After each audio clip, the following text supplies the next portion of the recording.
In the last column, we saw how the center takes money from richer states such as Maharashtra, Tamil Nadu, Gujarat and Karnataka and gives it to the poorer states such as Bihar, Uttar Pradesh, Bengal and Madhya Pradesh. This sort of redistribution happens in most countries. This is to help the poorer states develop faster and close the gap with the richer states. In most countries, this works. In the 70 years of such redistribution in India, have the poorer states closed the gap with the richer states? In 1960, the average person in Bihar earned 215 rupees a year. At the same time, the average person in a rich state such as Maharashtra earned 400 rupees, double. Today, we would expect the average person in Maharashtra to earn less than double of that of the average person in Bihar, right? No.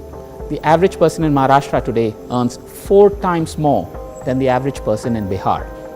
This gap between the average incomes of a Bihari and a person in Maharashtra has actually increased significantly, not reduced as we would have expected.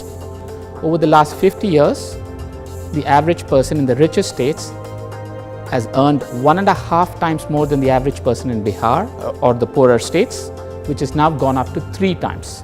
So India is experiencing exactly the opposite of what we all expected, not convergence but divergence. Okay, maybe in income, the gap between the rich states and the poor states has increased. What about other social parameters? One such indicator is the average age of the person living in a particular state. As we get richer, we tend to have fewer children and we live longer. So the average age in a state increases. In 1960, the average person in the poorer states was 20 years old, whereas the average person in the richer states was 21 years old. Today, the average person in the poorer states continues to be 20 years old, while the average person in the richer states is 26 years old.